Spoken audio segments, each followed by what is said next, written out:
స్కూల్లో ఏమో లీవ్ అని, ఇప్పుడేమో లవ్ అని. నా చుట్టూ తిరగడమేనా నీ పని? Santosh is not the same boy you met in school. ఇప్పుడు చాలా చేంజ్ అయ్యాడు.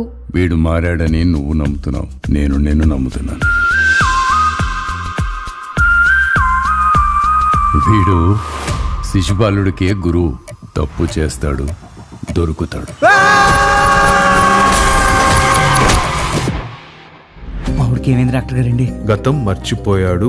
మీ వాడు నార్మల్ అవ్వాలంటే తన లైఫ్ లో జరిగిన కొన్ని బలమైన సంఘటనల్ని గుర్తు చేయడానికి ట్రై చేయండి. స్వీట్ తినొచ్చా? మొత్తం తినేయి. వద్దంటే వద్దులేండి అంకుల్. ఎవడ్రా నీకు అంకుల్? అసలు గుర్తుపట్టావా నన్ను? ఇందాక నుంచి అతను నన్నే చూస్తున్నాడు. ఎవరు? ఈడెవడో చెప్పలేదే. ఏంటండి ఇది? ముక్కు మొహం కూడా తెలీదు, అలా ముద్దు పెట్టేసింది. వీడికి మనము గుర్తులేదు, అమ్మాయి గుర్తులేదు. ఎలా ఇప్పుడు? మీ సంతోష్ జమ్మండి. మీరు ఒక్కరే వాడిని కరెక్ట్ గా అర్థం చేసుకున్నారు సార్. త్వరగా వాడి గతం గుర్తొచ్చేలా చేయండిరా. స్టోరీ కంటిన్యూ చేయరా. ఈ అల్లరి ప్రాయమో చూపుల గాయం నా మనసున మాయం చేసిపోయి, నీ అనుమతి కోసం నా లోపలి మౌనం ఈ ప్రేమకు సాయం చేయగా నా అడుగుల దారి. ఇంత పుల్లగా ఉంది. లెమన్ రైసా? మీ వాడు స్కూల్కి వచ్చి ఇవన్నీ అమ్ముతున్నాడు. This is my four father business running. Four ఏం కాదు సార్, నేను ఒక్కనే.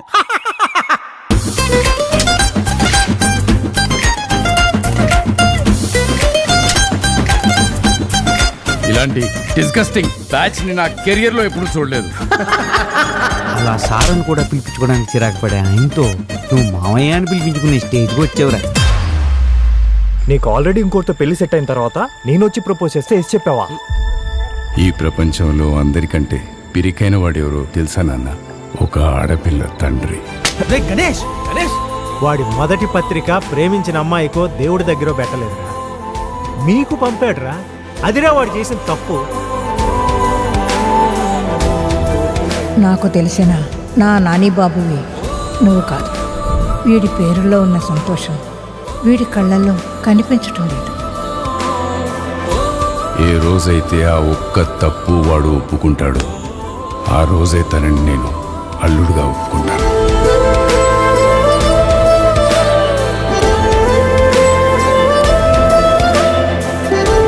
మన జీవితాలు తిరిగి అనుభవించడానికి ఉన్న ఒకే ఒక్క దారి జ్ఞాపకాలు.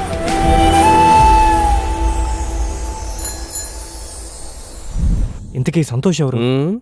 బేబీ సినిమాలో ఇంకో హీరో. ఇద్దరు హీరోలా?